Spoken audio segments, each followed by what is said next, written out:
ሆሳዕና ማለት መድኃኒት ወይም አቤቱ አሁን አድን ማለት ነው። ይህ የዐቢይ ጾም ፋሲካ አንድ ሳምንት ሲቀረው የሚከበረው የጌታ በዓል ከ9ኙ አበይት በዓላት አንዱ ነው።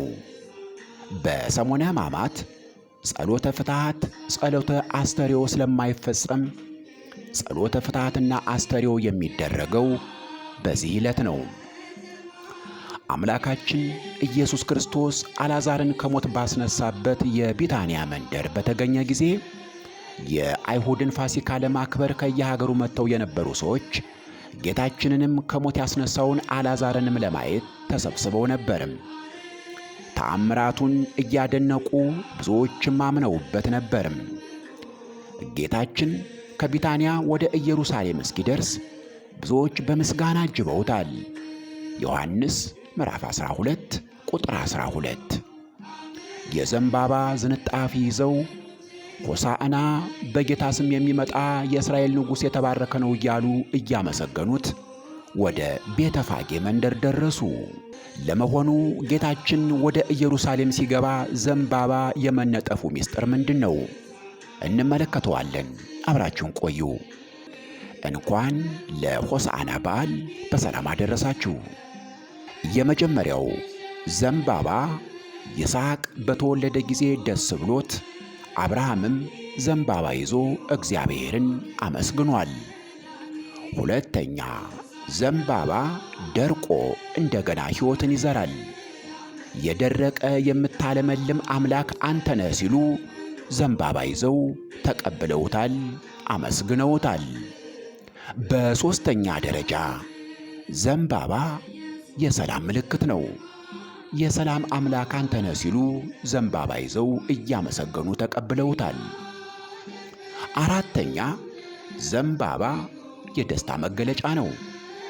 አንተ ደስ የምታሰኝ ሐዘናችንን የምታረቅልን አምላክ ነህ ሲሉ ዘንባባ ይዘው ተቀብለውታል። አምስተኛ ዘንባባ እሾሃማ ነው። አንተ ሕያው አሸናፊ አምላክ ነህ ሲሉ ነው ዘንባባ የመያዛቸው ምክንያት። ስድስተኛ ዘንባባ እሳት አይበላውም፣ ለብልቦ ይተወዋል እንጂ። ጌታም አንተ ባሕሪህ የማይመረመር ነው ሲሉ ዘንባባን ይዘው እያመሰገኑ ተቀብለውታል ስትል የኢትዮጵያ ኦርቶዶክስ ተዋሕዶ ቤተ ክርስቲያን ታስተምራለች።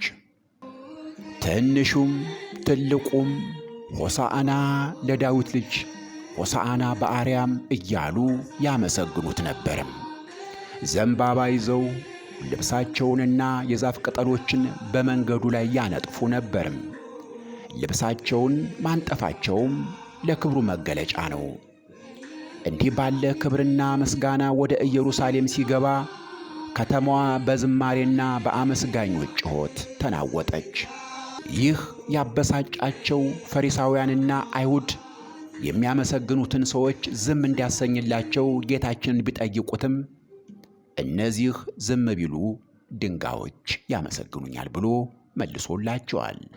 በነቢዩ ዳዊት ከሚጠቡ ሕፃናትና ከልጆች ምስጋናን አዘጋጀህ መዝሙር ምዕራፍ 8 ቁጥር 2 ተብሎ የተነገረው ትንቢት እንዲፈጸምም የ40 የ80 ቀን የዓመት የ2 ዓመት ሕፃናትም ጌታችንን አመስግነውታል። ክቡር ዳዊት ጸላኢ ገፋይ ደስ አይበለው ብለህ ከሕፃናትና ከሚጠቡ ጨቅላዎች አንደበት ምስጋናን አዘጋጀህ ያለው ትንቢት ሲፈጸምም ጸላኢ ገፋይ ማለትም ግፈኛ ጠላት የተባለው ዲያብሎስ የሚወገድበት ጊዜ መድረሱን ያመላክታል።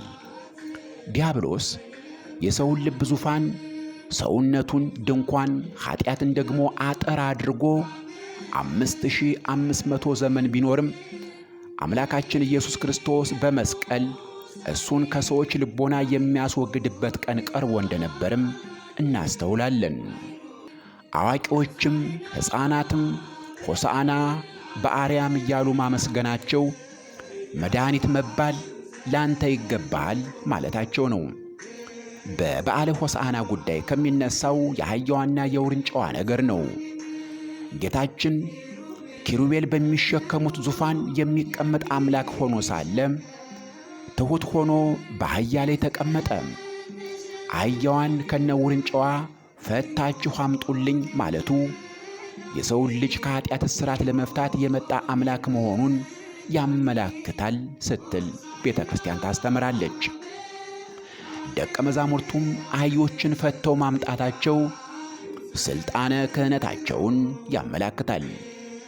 በምድር የፈታችሁት በሰማይ የተፈታ ይሆናል እንዲል፣ በአህያ ላይ ልብሳቸውን ማንጠፋቸው ደግሞ የምትመች የማትቆረቆር የወንጌልን ሕግ ሰጠን ሲሉ ማለታቸው ነው።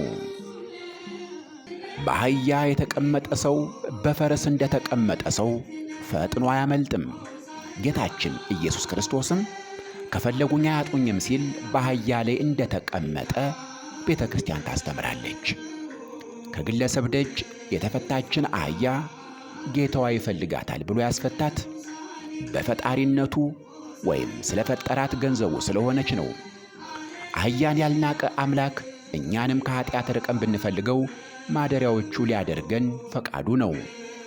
የአህያዋን መፈታት የፈለገ ጌታ እኛም ወደ ካህናት ቀርበን ኃጢአታችንን ተናዘን ከበደል እስራት እንድንፈታ ይገባል ስትል ቤተ ክርስቲያን ታስተምራለች። ከኃጢአት እስራት ተፈተን የአምላካችን የኢየሱስ ክርስቶስ ማደሪያዎች እንድንሆን የእግዚአብሔር ቸርነት የቅድስት ድንግል ማርያም አማላጅነት ከሁላችን ጋር ይሁን። እንኳን ለሆሳዕና በዓል በሰላም አደረሳችሁ። ወስብሐት ለእግዚአብሔር።